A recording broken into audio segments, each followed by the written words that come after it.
pour notre vie et pour notre service, pour notre ministère et notre vocation céleste.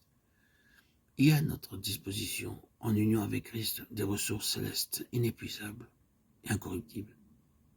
Ceci est le grand secret de la force. C'est une grande chose et une source de force considérable d'atteindre la position de Christ en sa qualité d'homme, une position dans laquelle nous découvrons disponibles des ressources célestes illimitées. Je pense que nous en arrivons là progressivement et non d'un seul coup. Nous y parvenons uniquement par le chemin de la discipline, d'une discipline qui vise à nous conduire dans une totale dépendance, mais qui ne crée pas en nous le vide ou la démolition comme un but en soi. C'est plutôt une discipline accompagnée de cette grâce de Dieu, cette grâce si tendre qui fait abonder sa plénitude une fois que nous sommes vidés. Il y a aussi bien un côté positif que négatif. Dieu ne prend pas goût et n'attend rien de choses négatives comme étant le but ultime, mais quand il brise et quand il vide, il accomplit quelque chose du côté positif qui nous remplit d'émerveillement, et à chaque fois, nous ne pouvons que dire cela vient du Seigneur et pas de nous-mêmes.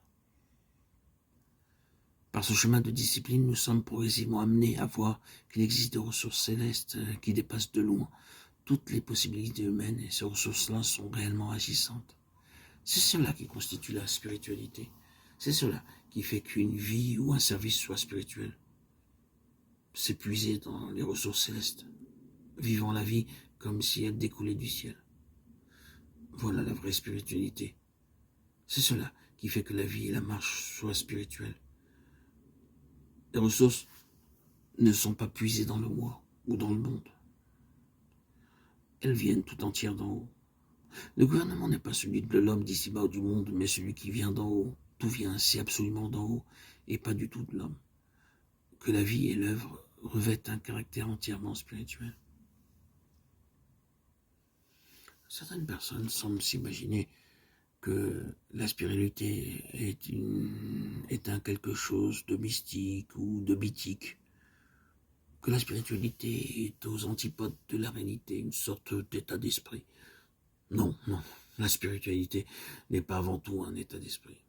Il nous arrive de dire qu'en telle ou telle occasion, il règne un esprit calme et céleste. Et on peut parfois éprouver ce genre d'impression comme un fruit de la spiritualité. Mais cette dernière n'est pas une chose nébuleuse, mythique ou abstraite. La spiritualité est la chose la plus pratique.